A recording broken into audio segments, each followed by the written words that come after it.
이것들은 너무너무 단순한 진리인데도 그 원리와 본질을 잊고 살게 되는 것 같습니다. 우리는 끌어당김의 법칙을 비롯한 수많은 성공 법칙을 이미 알고 있어요. 하지만 이 모든 것들을 알고 있다고 하더라도 결국 실행하지 않으면 모든 것은 환상에 불과합니다. 이것을 알기에 우리는 실행을 하려고 노력을 해봤을 거예요. 하지만 다음과 같은 생각들은 우리가 마음먹은 것들을 바로 시작하지 못하도록 방해하기 시작합니다. 올해가 지나면 시작하자. 저축 좀 더 하고 시작하자. 앞으로 경기가 좋아지면 시작하자. 좀 더 자신감이 생겼을 때 시작하자. 완벽하게 확신이 섰을 때 시작하자. 분명하고 명확한 계획이 있을 때 시작하자. 이러한 아직은 때가 아닌 사고방식은 매우 잘못되었습니다. 이런 사고방식에 갇힌다면 시작을 통해서 우연히 얻을 수 있는 기회까지 날려버리게 만들 거예요. 그래서 오늘은 더 이상 주저하지 않고 바로 실행할 수 있는 노하우 5가지를 알려드리려고 합니다. 첫 번째, 가능한 형편없이 시작하라. 누군가의 매혹적인 연기, 아름다운 예술작품, 그리고 창의적인 비즈니스 모델과 같은 천재적인 발견은 그 사람에게 이미 남다른 재능이 있었으며 완벽하게 형성되었다고 생각할지 모릅니다. 하지만 정확히 말하면 이런 것들은 모두 수백 번의 실수와 실패로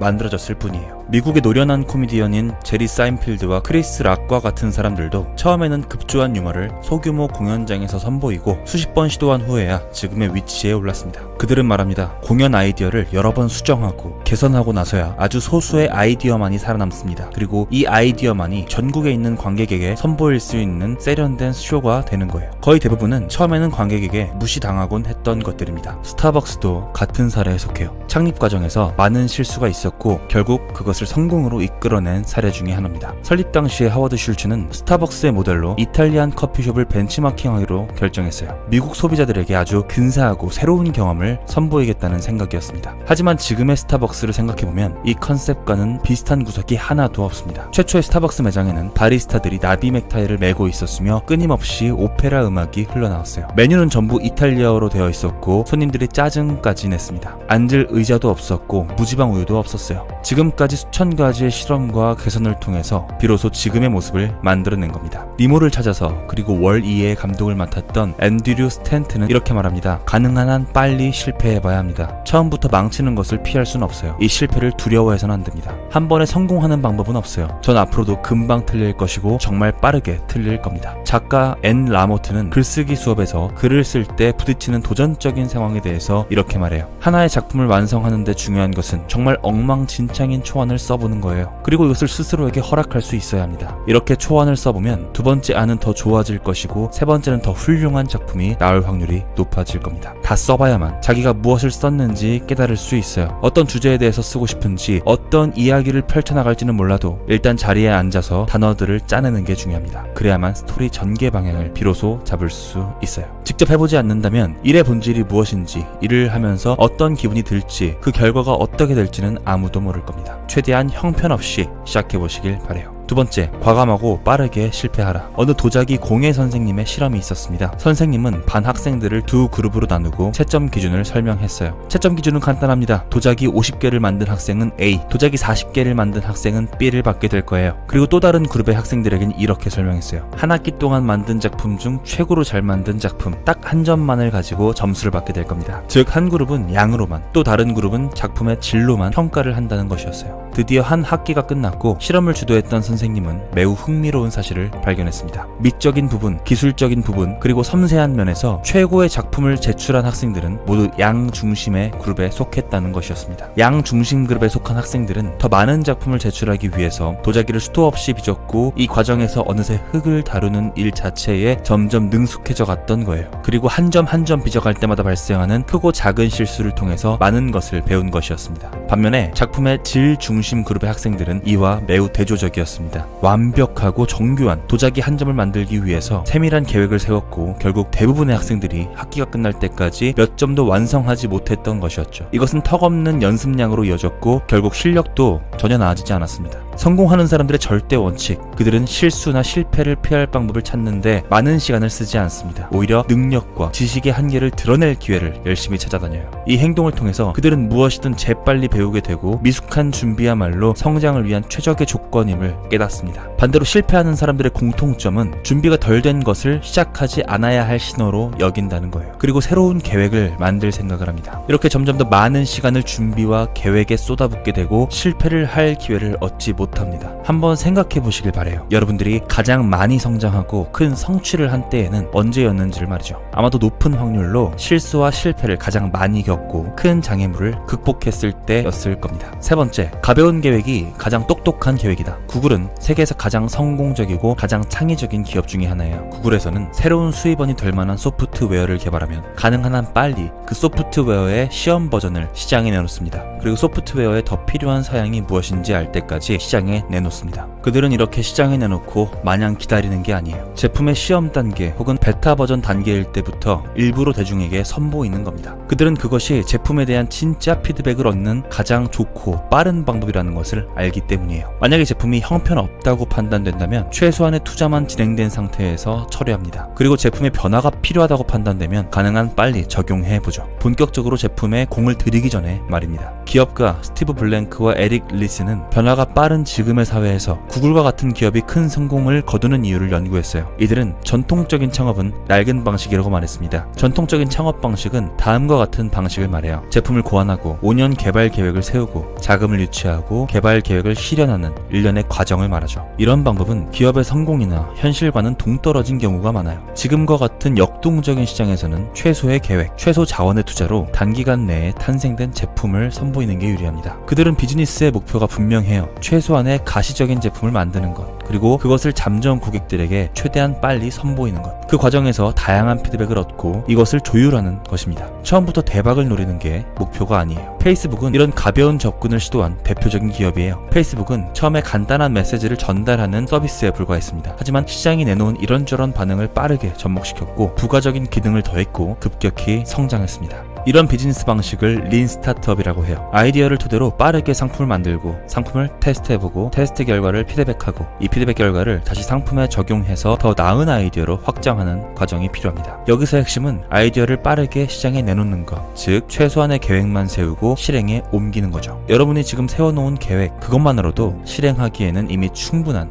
계획일 수 있습니다. 네 번째, 의사결정의 크기를 줄여라. 종종 우리는 결정에 앞서서 세세한 부분까지 깊게 생각한 후에 행동에 옮기라는 조언을 듣곤 합니다. 피아노 레슨이나 대학원에 가는 일 또는 뉴질랜드로 휴가를 떠나는 것 같은 아주 간단한 일에도 이 조언을 따르죠. 그리고 다음과 같은 질문을 스스로에게 던집니다. 그 일을 하면 보람이 있을까? 내 능력이 그 업무에 적합할까? 그 직업은 앞으로 얼마나 전망이 있을까? 충분한 보수를 받을 수 있을까? 몰입할 정도의 흥미를 느낄 수 있을까? 경제 전망을 감안할 때 현재 직업을 그만두는 게 현명한 일일까? 이런 분석을 통해서 행동할 것인가 또는 행동하지 않을 것인가를 결정하는 것에는 문제가 있습니다. 여러분들의 결정이 기회비용이 크고 복잡한 문제로 만들어버리기 때문이죠. 새로운 일을 시도할 때는 입사 지원서를 내볼 만큼 충분히 관심이 있는가 정도만 물어보면 됩니다. 1시간 정도만 투자하면 되는 문제예요. 이 직업에 평생 종사해야 하나? 경제적인 안정과 행복에 무리가 없을까? 같은 것들을 미리 결정할 필요가 없다는 것이죠. 상황은 항상 변하기 마련이고요. 그 역시 어떻게 진척될지 모르는 일이기 때문입니다. 또한 이런 장기적인 문제를 필요 이상으로 걱정하기 시작하면 결국 혼란에 빠지고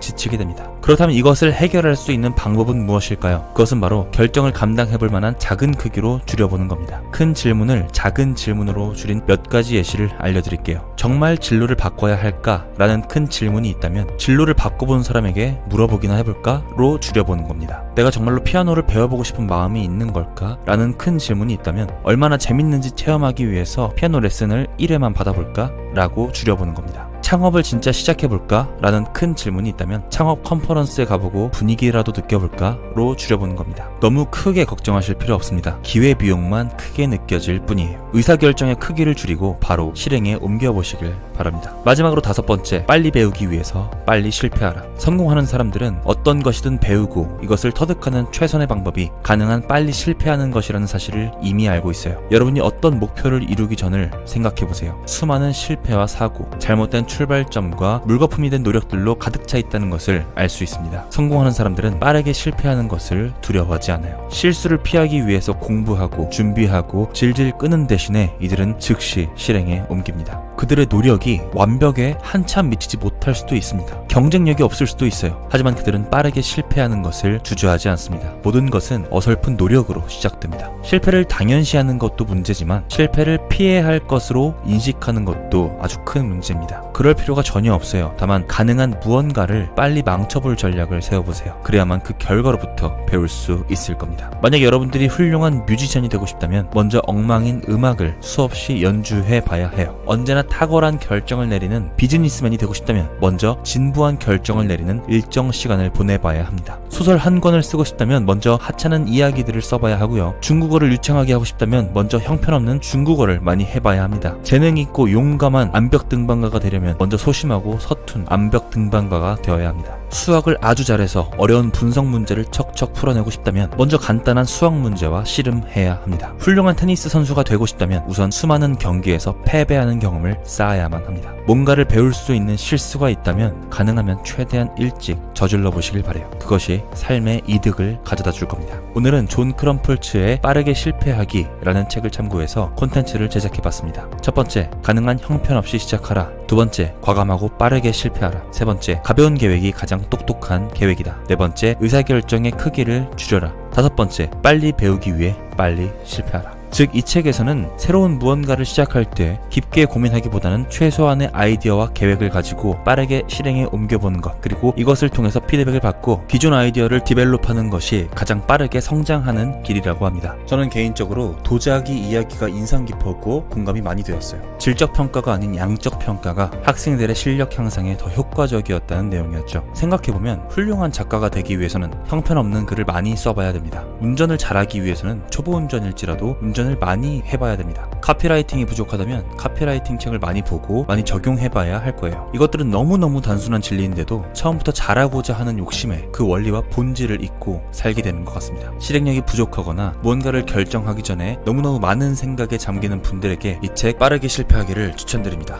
오늘 하루도 망설이지 말고 생각한 것을 바로 실행에 옮겨보는 멋진 하루 보내시길 응원하겠습니다. 감사합니다. 지금까지 동기부여학과였습니다.